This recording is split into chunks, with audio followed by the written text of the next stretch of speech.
Hello everybody, this is Lila in Hawaii.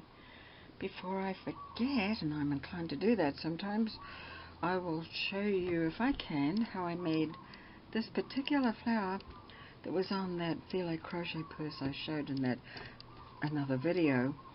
Someone, 2 or 3 people actually asked me how I made this, so I'll show you how I made this in another version, maybe. You need some eyelet trim, ribbon, cotton. I have quite a lot of it, and this is the width I used. It's just about 1 1/3 inches wide. I also have another version here that's 1 inch wide. Just makes a slightly different flower, different size. I also have here cold water with a tea bag in it, and I made that previously, so it has got kind of strong, but I don't ever use hot water. I just use cold water and let the tea bag soak in there. And then if it gets stronger, I'll add more water. But for this, it's okay to have it this strength because I can squeeze out most of the tea. This is one I made earlier, and this is the technique I'm going to show you. And this has already been dipped in the tea. It gives a little more dimension, I find, to put tea stain on things. Plain white can be a little hard on the eyes sometimes, like black can be a little hard. Anyway, so I've got 1 meter of this, or a yard of this one. This is the wider one, and this is about 1 1/3 inches, or 1 1/2 inches, about, I don't know, about 3.5 centimeters or so. And I've got a long stitch on my machine, and I've got the tension just a little stronger. So on my machine it's 5. I don't know if all machines have the same strength of tension. And I'm just going to go ahead and sew down one side of it, the raw edge side of course.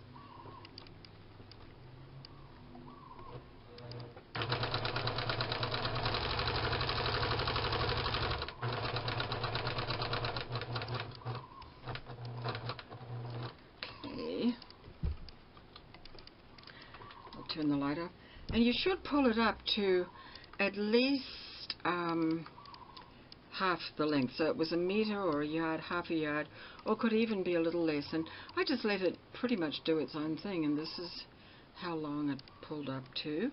Now I'm going to stand because I want to make sure I'm in focus. So I fold over that part, and I just give it a roll like that, and I roll a cord just for a couple of times. And then I start to place this around the edge, so it's like that.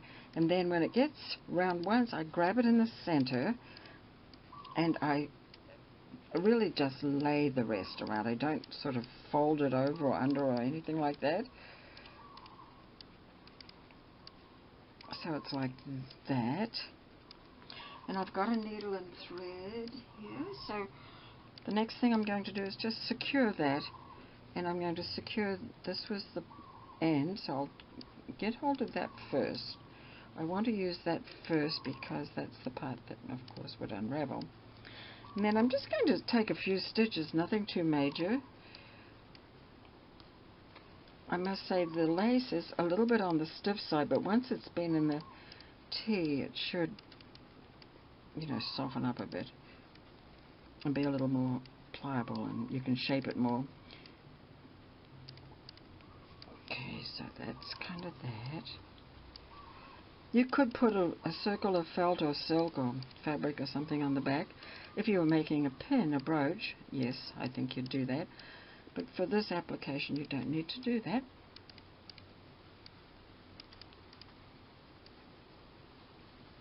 So I've got that far. So there it is like that. Now I'm going to add, while the thread is still attached, I'm going to go from underneath, come up in the center and add my button right now while everything's attached. And that way it saves me some time. And I've got a nice bone button here. This one has 4 holes. Generally I just use 2 holes, but if it has 4 holes, it's okay. I'll use 2 of the holes that are there. So there's the button, there's that. Now I'm just going to fasten that at the back. I just put a loop and pull it through just to make sure that everything's secure. Now I'm going to add some streamers to it, and I took some silk chiffon here, and I've torn strips off it. This is about half an inch wide, or just over a centimeter wide.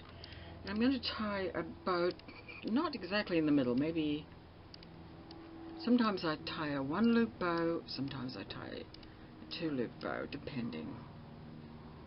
This time I'm tying a 2-loop bow, and I want it to be all nice and droopy, so I've got plenty to pull. And the streamers I want to be different lengths at the bottom. I don't want them the same.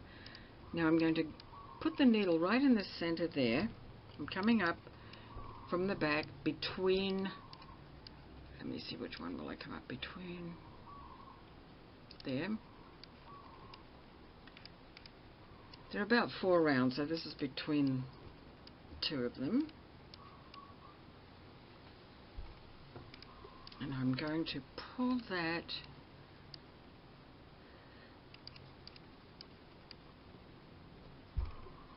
through to the back. You see how it is? It's hanging down nicely now. And I'll just come back and do that one more time. I may be off camera. It's just a little easier for me to do this, but you'll see the rest of it. Okay, so I've pulled that through twice. I've got the button, I've got the streamers. I could add more streamers for this little demo. I'm just going to add the 2 ends. And I'm just going to go back to the back and make sure that it's pretty well fastened on the back, and I'll go through and make just a couple of times and cut that out, because I'm going to dip it in the tea now. Show you how that looks. Okay, so this is the way I do it. So when it gets to this, so I said the material's a little bit on the stiff side, but when it's dipped in the tea, it gets a lot softer. So to dip it in, I just pop it in. I usually pop it upside down. Now, of course, sometimes you could do it with a color. It doesn't have to be tea dyed. It could be just some watercolor paint or some acrylic paint in water. Any color you like. I did some pink ones the other day, actually. Okay, I squeeze the tea out. Now, if I want the edge, when this dries, I want the edge to be a little darker, I leave it at this point and I put it on my lanite to dry, and I can continue shaping it a little bit when it's dry. You know, you can pull it into place a little bit more and pull up maybe one of those things there. Just make it look a little nicer. Add some beads if you want, or some other dangly strings or something. And so I would leave that like that. Now, if I don't want the edge to be a little darker, well, then I would run this under some cold water and squeeze it again, and that seems to just fix it. Got another piece here ready to go, and this one I've gathered it up, but I haven't tied the edges, tied the ends, I should say. So let me see if I can do that. A little tricky on the camera, because I know my hands get in the way. And I want to do it so that, as a matter of fact, what I'm going to do is do it with a needle and thread, I think. Doesn't seem to want to stay in place. Let's see, I think I've got another threaded needle somewhere.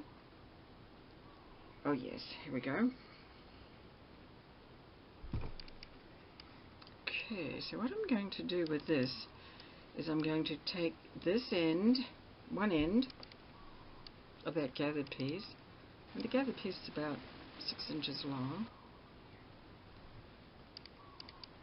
and then I'm going to make sure it's not twisted, and I'm going to go back and I'm going to attach it to the other end like that.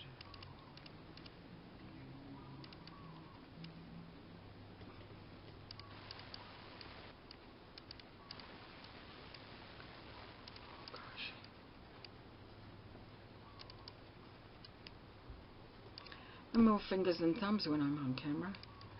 I don't know what to do with my hands. They don't go where I want them. Oh goodness. Anyway, I've done that. I've pulled that as tight as I can. But notice it still has a hole in the center. Now that could be all right if I wanted to make a double one like that, and then a button in the center, and that would be kind of nice too. Or, as I said before, I could put one of these doodads in the center. However, I'm not crazy about that hole there, so I've still got the thread attached where I joined the end. So what I would do at this point is go around again with this. Just take some giant steps around, just around like another gathering stitch, you might say. As I said, my hands get in the way, don't they? They do for me too. Okay, so around here, I'm sort of pulling it up as I go.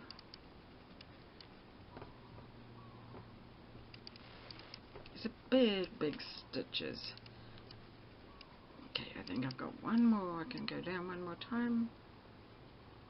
Down, meaning go to the back. Okay, so there we go. Now I'll go over to the back, and I'm just going to fasten at the back.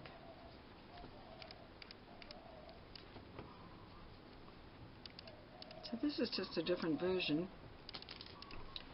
Okay, so here we go. And this makes a very ruffledy one because I've pulled it so tight, you know. The gathers are very tight. The more you gather, the more it ruffles. So now I've got it like that, and for this one, I'm not going to take time to do it, but I would probably do something like that, a button in there. And of course I could go ahead also and do streamers on this, and then it would have to be dyed again because I don't think I've got any dyed streamers at the moment. But you can see the difference. If it's like that, it's white, looks okay, but it needs something, needs some oomph. So the button looks good. I could do this off a doily and a button like so. There are just many variations. You can also take this is off. I'm sure you've seen this is a very common type of doily. It has that sort of pineapple thing. You can take that and you can make it look like a leaf. Let me take that off. I've got that, and I've got that, and I would scrunch that under there, and there's a doily with a leaf. Anyway, I think that's all I can show you right now. Thanks for watching. Bye-bye.